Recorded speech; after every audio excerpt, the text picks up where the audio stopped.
اور یہاں کے احباب کو تیاری کرنے کا۔ 5 اکتوبر کو میرا پروگرام تھا بنارس میں، اور وہیں پر گفتگو ہوئی تو جو صورت نکلی تھی وہ یہی ایک صورت نکل رہی تھی کہ یا تو آپ اکتوبر میں لے لیں 14، یا پھر نومبر میں چلے جائیں 16 نومبر، اور پھر یہ کہہ کر ہم سے رخصت ہوئے تھے آپ کے علاقے کے وہ احباب جو ہمارے پاس ملنے گئے تھے کہ ٹھیک ہے ہم آپ کو مشورہ کر کے انشاءاللہ 1-2 دن میں بتائیں گے۔ تو 5 تاریخ تو وہ چلی گئی، 6 یا 7 تک فائنل ہوا، اور پھر یہ ہوا کہ چلیے ہم 14 اکتوبر ہی کا ٹائم رکھ لیتے ہیں، اور بہت جلدی ہفتے کے اندر ہی آپ نے اتنا عظیم و شان اجلاس آپ نے یہاں منعقد کیا۔ اللہ رب العالمین جن لوگوں نے اس میں بڑھ چڑھ کر حصہ لیا ہے، وہ حصے کی نوعیت جو بھی ہو، اللہ رب العالمین ان کو قبول فرمائے، رزق میں برکت دے، اور آپ کے اس پروگرام کو جس مقصد سے آپ نے یہ کرایا ہے، آپ کو آپ کے مقصد میں کامیابی عطا فرمائے۔ مجھ سے پہلے شیخ عبدالغفار سلفی حفظہ اللہ سے آپ نے معاشرے میں پھیلی ہوئی برائیوں کے موضوع پر کچھ گفتگو سنی، اور ان سے بھی پہلے آپ سن رہے تھے، اور لسٹ میں اب میرا بھی نام ہے، اب آپ مجھے بھی برداشت کر رہے ہیں۔ اللہ تبارک و تعالیٰ سے دعا ہے کہ الہ العالمین جو باتیں کہی جا چکی ہیں اور کہی جا رہی ہیں، ہمیں کہنے سے زیادہ اور سننے سے زیادہ اس پر عمل کرنے کی توفیق عطا فرما۔ جو لوگ پروگرام لینے میں آگے تھے، انہی کے ذریعے مجھے یہ پتہ چلا کہ آپ کو یہاں پر جو خطاب کرنا ہے وہ آپ کو نبی اکرم صلی اللہ علیہ وسلم کی سیرت کے تعلق سے خطاب کرنا ہے، اور اسی آیت پر آپ کو گفتگو کرنا ہے جو آیت میں نے خطبہ مسنونہ کے بعد تلاوت کی ہے۔ اس آیت کو آپ پھر سے سن لیں، اس کے ترجمے پر غور کر لیں، تاکہ بات کو کہنے میں بھی آسانی ہو سکے اور سمجھنے اور سمجھانے میں بھی آسانی ہو سکے۔ اللہ تبارک و تعالیٰ نے اس آیت کے اندر نبی اکرم صلی اللہ علیہ وسلم کے چند اوصاف حمیدہ کا تذکرہ کیا ہے، آپ کی چند صفتیں بتائی ہیں۔ وہ صفتیں کیا ہیں؟ یا ایھا النبی انا ارسلناک شاہدا ومبشرا ونذیرا وداعیا الی اللہ باذنہ وسراجا منیرا۔ اے میرے نبی، یا ایھا النبی،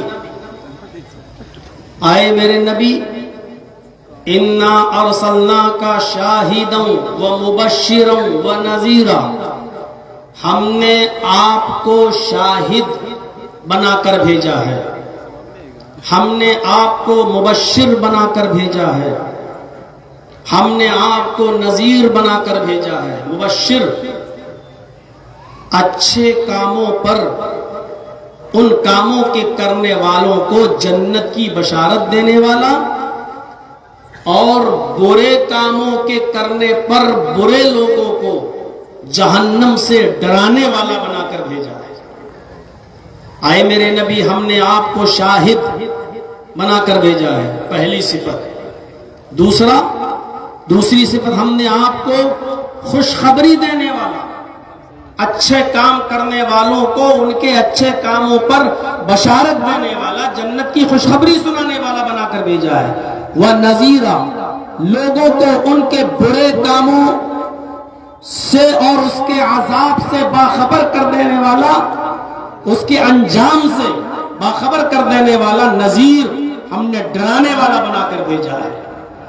وَدَاعِيًا إِلَى اللَّهِ بِإِذْنِهِ، اور اللہ کی اجازت، اللہ کے حکم سے اللہ کی طرف دعوت دینے والا بنا کر بھیجا۔ داعِيًا إِلَى اللَّهِ، داعی إِلَى اللَّهِ بنا کر بھیجا، یعنی آپ لوگوں کو اللہ کی طرف بلاتے ہیں۔ یہ لفظ داعی اور داعی کے ساتھ إِلَى اللَّهِ کا لفظ لگا ہے۔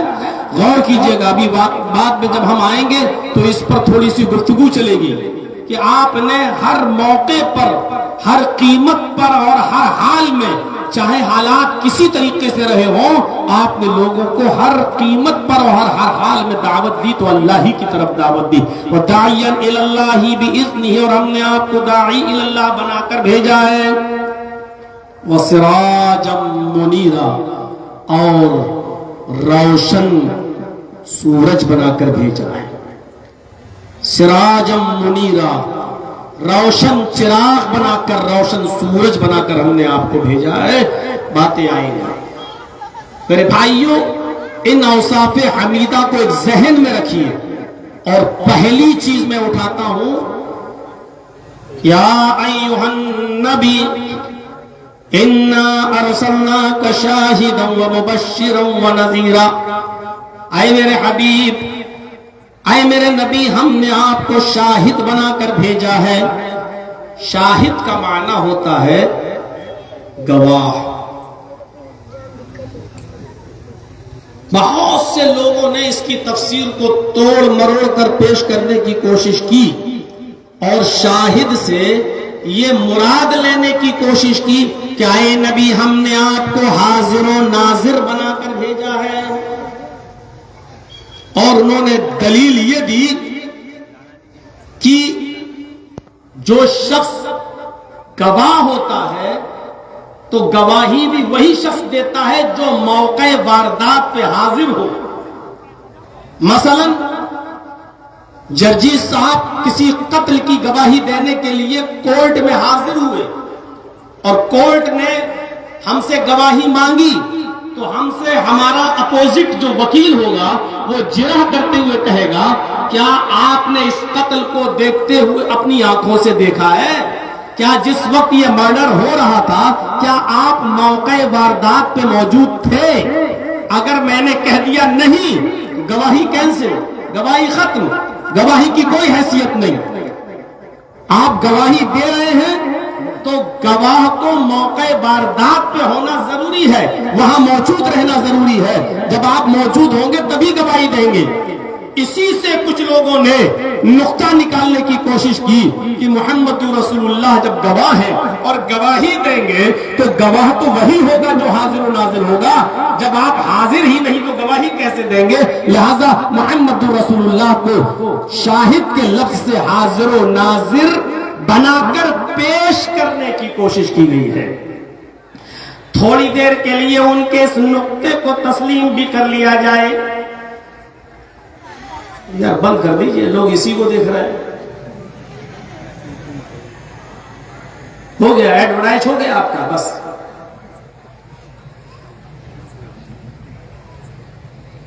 اگر تھوڑی دیر کے لیے اس بات کو مان بھی لیا جائے تو پھر آپ کو پوری امت اسلامیہ اور ساری دنیا کے مسلمانوں کو بھی حاضر و ناظر ماننا پڑے گا، اس لیے کہ شاہد کا لفظ اگر نبی کے لیے آیا ہے تو شہداء کا لفظ ساری دنیا کے مسلمانوں کے لیے بھی آیا ہے، امت محمدیہ کے لیے بھی قرآن میں آیا ہے۔ اگر لفظ شہداء سے ساری دنیا کے مسلمانوں کا حاضر و ناظر ہونا اگر آپ نہیں لے سکتے تو شاہد سے پھر نبی اکرم کا حاضر و ناظر ہونا بھی نہیں لیا جا سکتا۔ وَجَعَلْنَاكُمْ أُمَّةً وَسَطًا لِتَكُونُوا شُهَدَاءَ عَلَى النَّاسِ وَيَكُونَ الرَّسُولُ عَلَيْكُمْ شَهِيدًا، اور किया, तुम्हें उम्मत वस्त बनाया, मुअतदिल उम्मत बनाया। वजअलनाकुम उम्मतन वसतन, और हमने इस उम्मत को, उम्मत मुहम्मदिया को उम्मत वस्त बनाया, मुअतदिल उम्मत बनाया। क्यों बनाया?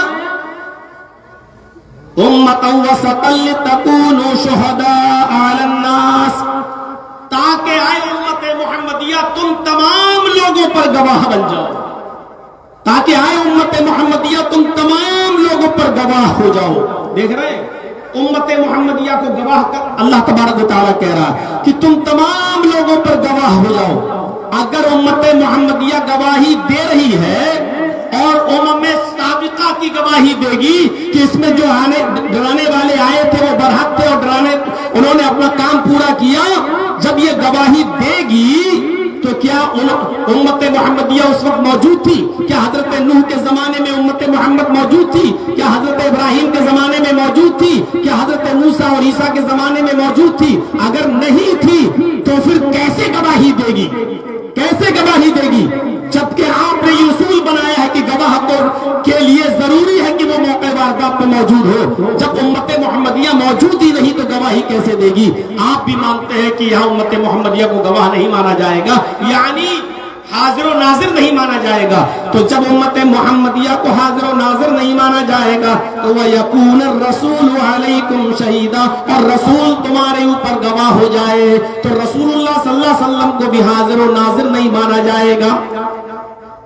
पहली चीज तो यहां से ये निकल के सामने आई है कि मोहम्मद रसूलुल्लाह सल्लल्लाहु अलैहि वसल्लम को इस आयत से तोड़ मरोड़ कर किसी तरीके से हाजिर और नाजिर बनाने की कोशिश की गई, जो बिल्कुल फेल है, फिट ही नहीं हो सकती है।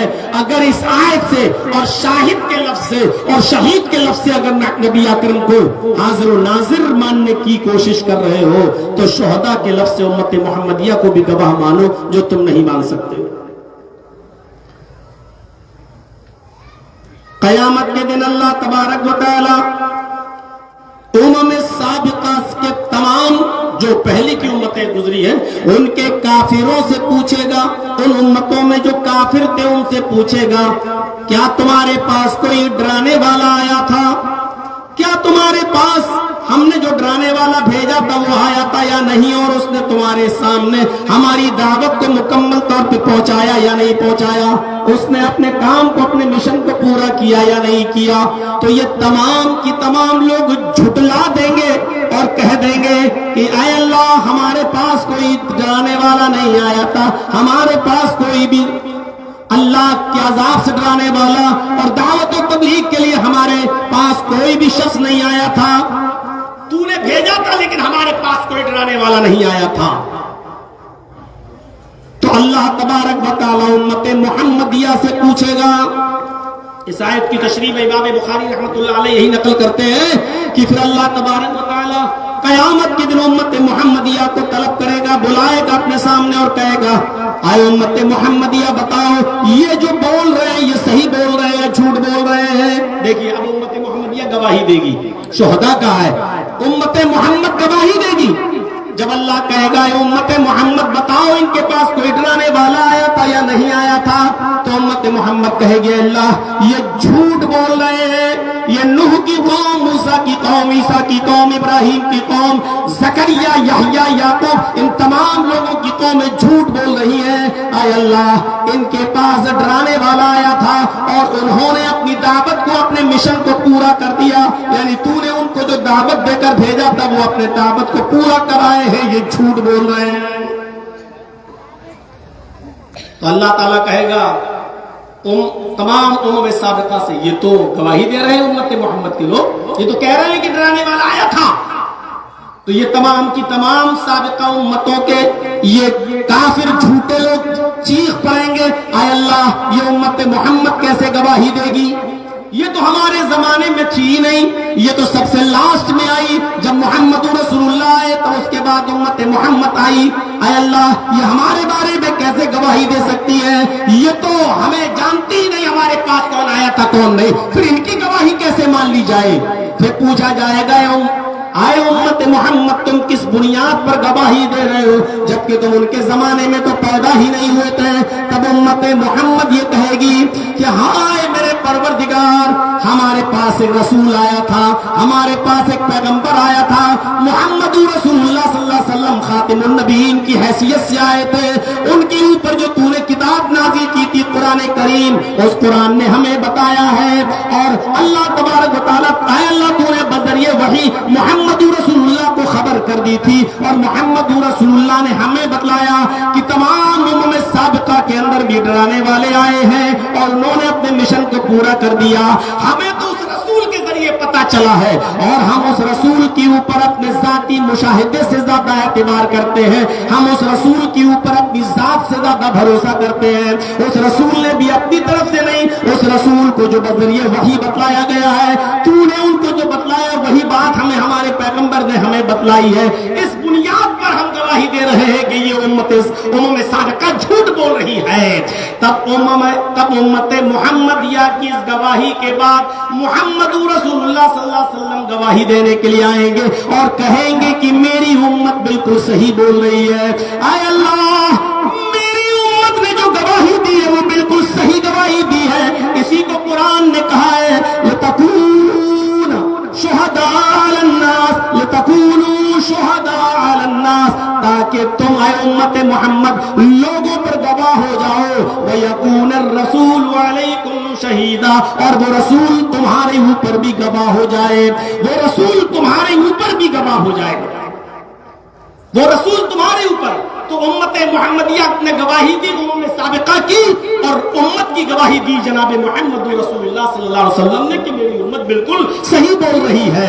اب قرآن کی آیت پڑھیے، وَجَعَلْنَاكُمْ أُمَّةً وَسَطًا لِتَكُونُوا شُهَدَاءَ عَلَى النَّاسِ، اے امت محمدیہ ہم نے تمہیں امت وسط بنایا، معتدل امت بنایا، یعنی تمہیں ایسے احکام اور ایسے فرامین اور ایسی شریعت دی ہے جس پر تم آسانی کے ساتھ عمل کر سکتے ہو۔ اعتدال کا راستہ ہے اس مذہب کے اندر، اس شریعت کے اندر، نہ بہت زیادہ سختی ہے نہ بہت زیادہ نرمی ہے، بالکل اعتدال والا دین ہے، یہ دین اعتدال ہے، یہ دین معتدل ہے۔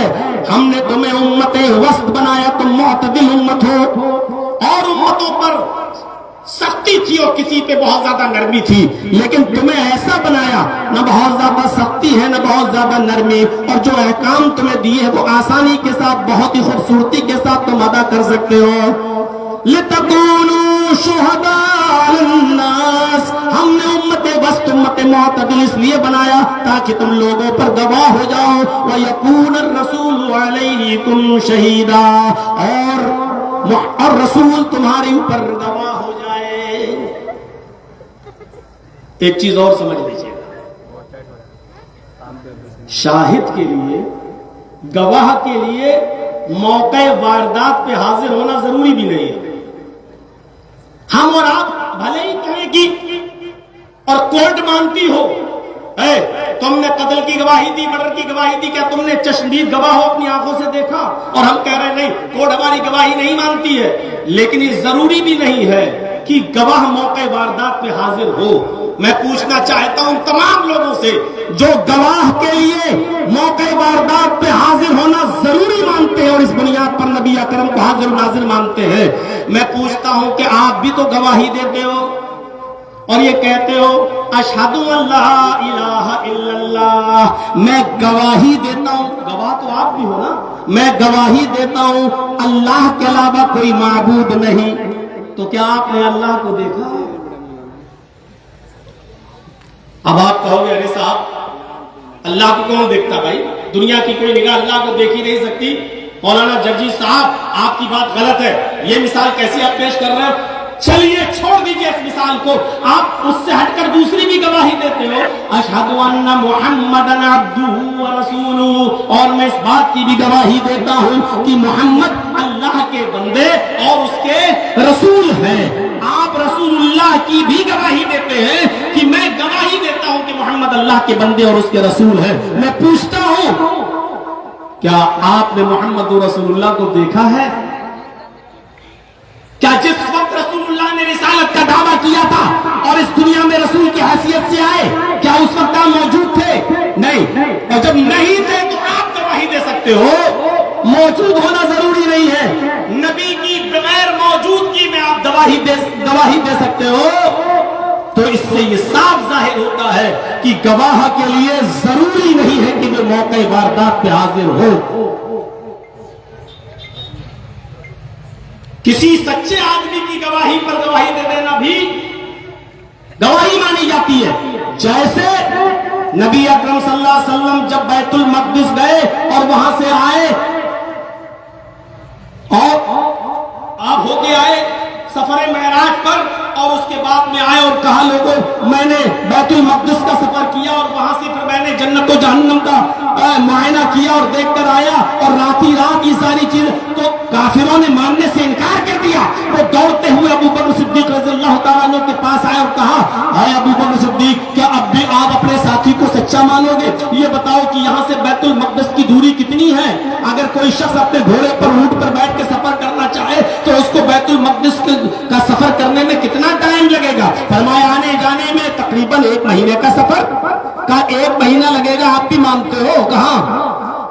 اگر تمہارے ساتھی یعنی محمد رسول اللہ یہ کہیں کہ آج کی رات میں نے بیت المقدس بھی دیکھی اور میں نے جنت و جہنم کا بھی معائنہ کر لیا ہے اور رات میں واپس بھی آ گیا ہوں, تو آپ اس بات کو مانو گے یا نہیں مانو گے؟ ابو بکر صدیق نبی اکرم کے ساتھ نہیں تھے. ابو بکر صدیق نبی اکرم کے ساتھ بیت المقدس نہیں گئے تھے. ابو بکر صدیق نبی اکرم کے ساتھ جنت و جہنم کا معائنہ کرنے نہیں گئے تھے, لیکن نبی اکرم کی صداقت اور سچائی کو جانتے تھے کہ وہ کبھی زندگی میں جھوٹ نہیں بولے. اس لیے کیا کہا, اے کافرین مکہ سنو کان کے پردے کھول کر, اگر یہ بات ہمارے نبی جناب محمد رسول اللہ کہہ رہے ہیں تو میں گواہی دیتا ہوں کہ محمد رسول اللہ سچے ہیں, وہ جھوٹ نہیں بولتے. اس لیے اگر نبی نے یہ بات کہی ہے تو بالکل سچی بات کہی ہے. موقع واردات پہ ہونا ضروری نہیں ہے گواہ کے لیے. جیسے حضرت ابو بکر نے نبی اکرم کی صداقت کی گواہی دی, نہ نبی اکرم کے ساتھ گئے, نہ نبی اکرم کے ساتھ سفر کیا, نہ نبی اکرم کے ساتھ جنت اور جہنم کا دورہ کیا, نہ وہاں تک پہنچے, نہ بیت المقدس تک گئے, لیکن کیا کہا, اگر یہ بات ہمارے نبی جناب محمد رسول اللہ نے کہی ہے تو سچی. یہ ہوتا ہے کسی صادق کی صداقت جب کسی کے دل میں رچ جائے اور گھر کر جائے تو اس طریقے کی گواہی نکلتی ہے. گواہ کسی بھی معاملے میں گواہوں کی قلت و کثرت کوئی معنی نہیں رکھتی ہے. پھر سن لیجئے, کسی بھی معاملے میں گواہوں کی قلت و کثرت کوئی معنی نہیں رکھتی ہے. کوئی آپ کے یہاں حادثہ ہو جائے اور 50-100 آدمی کھڑے ہو کے کہیں یہ اس نے مارا یہ کیا, اور سب لوگ ایک بات بول رہے ہو, لیکن آپ ہی کے علاقے کا کوئی بزرگ شخص, سچا شخص, جس کی بزرگی کے آپ قائل ہیں, جس کی سچائی کے آپ قائل ہیں, وہ کھڑے ہو کے کہتا ہے کہ نہیں صاحب آپ غلط بول رہے ہیں, یہ آدمی ایسا نہیں کیا ہے, میں جانتا ہوں اس آدمی کو, تو پورا محلہ الگ ہٹ جاتا ہے اور اسی ایک آدمی کی بات مانی جاتی ہے, کیونکہ وہ لوگوں کی نظروں میں محبوب ہوتا ہے, اس کی سچائی محبوب ہوتی ہے, لوگ جانتے ہیں یہ محبوب ہے. جب برٹش گورنمنٹ تھی آپ کے بھارت میں, ہندوستان کے اندر جب انگریزوں کی حکومت تھی, تو ایک زمین کے ٹکڑے پر, مسجد کی ایک زمین کے ٹکڑے پر ایک فساد ہو گیا اور ہندو بھائی کہنے لگے یہ زمین کا ٹکڑا ہمارا ہے, اور مسلمان کہنے لگے کہ یہ زمین کا ٹکڑا ہمارا ہے, اور یہ جھگڑا بہت دنوں تک چلا اور یہ حل نہیں ہو رہا تھا. برٹش گورنمنٹ کا جج بڑا پریشان تھا کہ زمین دوں تو کس کو دوں, تو برٹش گورنمنٹ کے جج نے دونوں لوگوں کو طلب کیا, اور طلب کرنے کے بعد کہا اچھا تم دونوں کسی ایک ایسے شخص کو پیش کرو جس کو دونوں لوگ مانتے ہو, یعنی جو ہندو بھائیوں کا بھی پسندیدہ ہو, مسلمانوں کا بھی پسندیدہ ہو, اور اس پر دونوں لوگ متفق ہو, اور اس کی جو گواہی ہوگی اسی گواہی کی بنیاد پر فیصلہ کر دیا جائے گا. یہ انگریز جج نے یہ بات کہی, دونوں نے غور کیا, ہندو بھائی کہنے لگے جج وہ آدمی ہمارا رہے گا, مسلمان کہنے لگے وہ ہمارا رہے گا, بات نہیں بن رہی تھی. اور پھر ایک نام پیش کیا گیا مسلمانوں کی طرف سے, کسی مسلمان کا بزرگ, جیسے اس کا نام پیش آیا سارے ہندو چیخ اٹھے, مسلمانوں تمہاری طرف سے دیا ہوا یہ نام مجھے منظور ہے, اور جس آدمی کی تم گواہی ماننے کے لیے تیار ہو اس آدمی کی گواہی ہم بھی ماننے کے لیے تیار ہیں. اس مسلمان بزرگ کے اوپر ہندو اور مسلمان دونوں کا اتفاق ہو گیا. لیکن پریشانی یہ تھی کہ اس مسلمان بزرگ نے قسم کھا رکھی تھی کہ جب تک میں زندہ رہوں گا کسی فرنگی کا، کسی انگریز کا، ادھیکاری کا، آفیسر کا چہرہ نہیں دیکھوں گا. اب جج کے سامنے کیسے جائیں؟ جج کے سامنے جائیں گے تو جج کا چہرہ دیکھنا پڑے گا، اور یہ قسم کھائے ہوئے تھے کہ میں کسی انگریز جج کا، انگریز آفیسر کا میں چہرہ نہیں دیکھوں گا. جج کی طرف سے نوٹس آتا ہے کہ آپ کو گواہی کے لیے آنا ہے. انہوں نے کہہ دیا کہ میں کسی فرنگی کا چہرہ نہیں دیکھوں گا، میں کسی انگریز کا چہرہ نہیں، اس لیے میں گواہی دینے کے لیے نہیں آؤں گا. پھر لیٹر آیا، آپ کو گواہی کے لیے آنا پڑے گا کیونکہ آپ ہی کی گواہی سے یہ مسئلہ حل ہو سکتا ہے، اور آپ ہی کی گواہی سے دونوں لوگ صحیح راستہ، ایک فیصلہ آپ کی گواہی پر ٹکا ہوا ہے، اور آپ کی گواہی پر جو فیصلہ ہوگا اس کو دونوں مانیں گے، ورنہ خون خرابہ ہوگا، خون کی ندیاں بہیں گی، دونوں طرف سے کئی لوگ مارے جائیں گے. آپ کو میرا چہرہ نہیں دیکھنا ہے تو مت دیکھیے. جب آپ آئیں گے تو ایک کالا پردہ ڈال دیا جائے گا، یا میں چہرہ گھما لوں گا. آپ کو میرے چہرے پر نظر ڈالنے کی ضرورت نہیں ہے. آپ بھلے ہی میرے چہرے کو مت دیکھیے گا، لیکن آپ آئیے گا ضرور. جب جج کی طرف سے یہ آشواسن دیا گیا کہ آپ کو میرا چہرہ نہیں دکھائی دے گا، آپ آئیے، تب انہوں نے شرط کو قبول کیا، اور پھر وہ گئے اور کورٹ میں کھڑے ہو گئے. کالا پردہ ڈال دیا گیا، یا یوں کہہ لو کہ جج نے اپنا چہرہ دوسری طرف کر لیا اور گواہی شروع ہوئی. کہا آپ کی گواہی پر یہ دونوں لوگ ٹکے ہوئے، بتائیے. اس مسلمان بزرگ نے کورٹ میں کھڑے ہو کر جو گواہی دی وہ سچی گواہی دی، اور سچی گواہی یہ دی کہ آئے جج صاحب، یہ زمین کا ٹکڑا ہندو بھائیوں کا ہے، مسلمان خام خواہ اس پر فتنہ کھڑا کر رہے ہیں، اس زمین کے ٹکڑے سے مسلمانوں کا کوئی لینا دینا نہیں ہے. اور برٹش گورنمنٹ کے اس جج نے فیصلہ کر دیا ہندو بھائیوں کے حق میں کہ زمین کا ٹکڑا تمہارا. دونوں نے اس بات کو مان لیا. بظاہر تو تھوڑی دیر کے لیے مسلمانوں کی ہار ہوئی کیونکہ ان کے خلاف گواہی دے دی گئی، لیکن اس مسلمان بزرگ کی اس گواہی سے نہ جانے کتنے غیر مسلم بھائیوں کا دل اندر سے پگھل گیا، اور انہوں نے کلمہ پڑھ کر اسلام قبول کر لیا. میرے پیارے ساتھیوں، میں بتانا یہ چاہتا ہوں کہ کسی بھی معاملے میں گواہوں کی قلت اور کثرت کوئی معنی نہیں رکھتی ہے. شاہد کی ذات معنی رکھتی ہے، شاہد کی ذات حیثیت رکھتی ہے، وہ کتنا سچا ہے، اس کی گواہی کیسی ہے. اگر وہ گواہ ہے، اگر وہ سچا ہے تو اس کی گواہی معتبر ہے. محمد رسول اللہ کی ذات کے بارے میں آپ کیا کہہ سکتے ہیں کہ آپ کے معاندین اور آپ کے دشمن بھی آپ کی گواہی دیا کرتے تھے. آپ کے دشمن بھی یہ کہا کرتے تھے کہ محمد رسول اللہ کو ہم نے اپنی زندگی میں کبھی جھوٹ بولتے ہوئے نہیں دیکھا. بھلے ہی دعوت نہ مانتے ہو، بھلے ہی مخالفت کرتے ہو، لیکن پوری سیرت کی ساری کتابیں پڑھ ڈالیے. آپ سیرت کی ساری کتابوں کا آپ مطالعہ کر جائیے.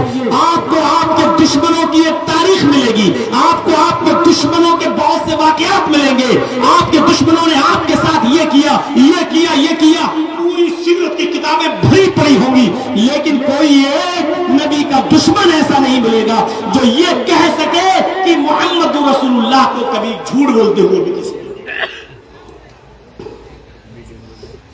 جب ابو سفیان ہرقل کے پاس گیا تو ہرقل نے بھی سب سے پہلے یہی پوچھا تھا، بہت سے سوال کرنے کے بعد، کہ یہ بتاؤ کہ اس نے اپنی زندگی میں کبھی جھوٹ بھی بولا ہے.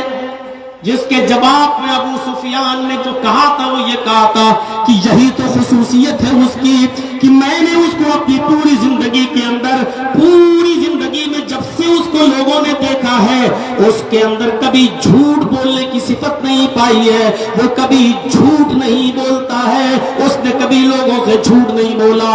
اس کے جواب میں ابو سفیان کو جو ہرقل نے جواب دیا تھا وہ یہ دیا تھا، جو بندوں کے معاملے میں کبھی جھوٹ نہ بولتا ہو وہ اللہ کے معاملے میں کیسے جھوٹ بول سکتا ہے. جس نے معاملے میں جھوٹ بات نہ کہی ہو، وہ اللہ کے معاملے میں کبھی جھوٹ کیسے بول سکتا ہے؟ لہذا آئے ابو سفیان، وہ یقیناً کوئی نبی ہی ہے، اس لیے کہ انبیاء کی ذات ہی جھوٹ سے پاک و صاف ہوا کرتی ہے، اس کے اندر ہی نبی کی صفات پائی جاتی ہے۔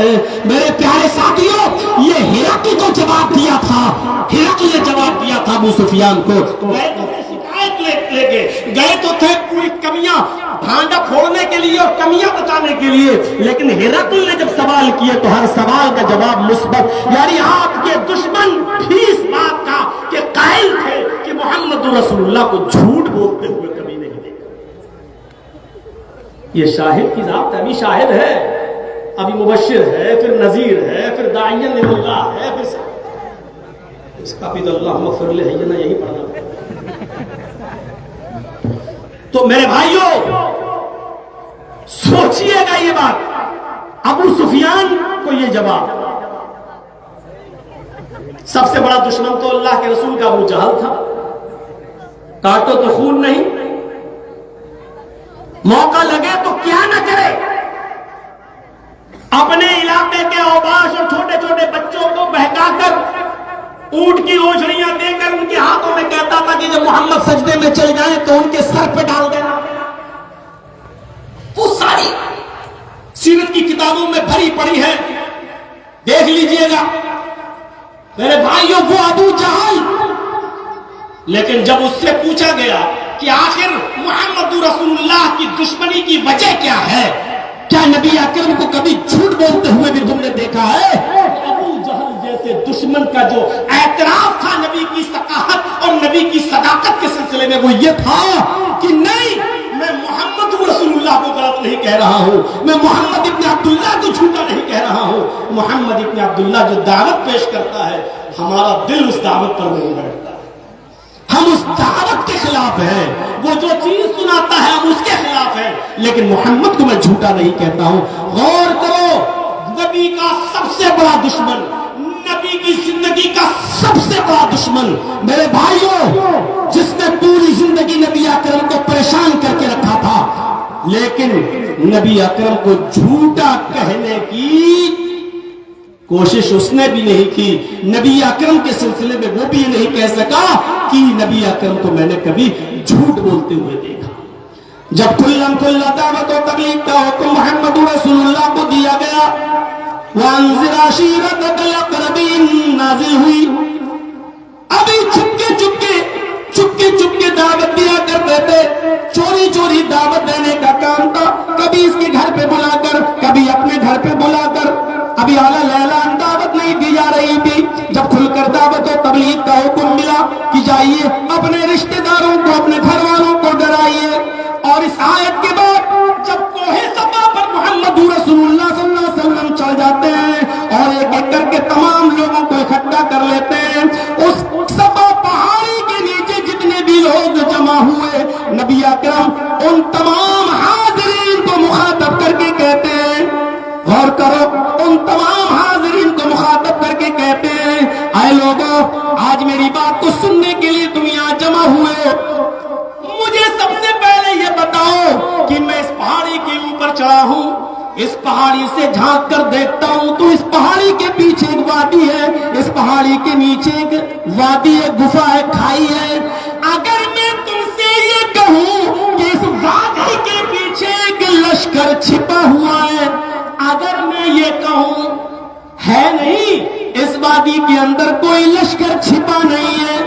نہیں، لیکن اگر میں یہ کہوں اے لوگوں، محمد ابن عبداللہ کا یہ بیٹا، آمینہ کا یہ لخت جگر، عبد المطلب کا یہ پوتا، اگر تم سے یہ کہے کہ اس وادی کے پیچھے ایک لشکر چھپا ہوا ہے تو بتاؤ تم میری بات کا اقرار کرو گے یا نہیں، میری بات کو تسلیم کرو گے یا نہیں، تم میری بات کو مانو گے یا نہیں، میری بات کا اعتبار کرو گے یا نہیں؟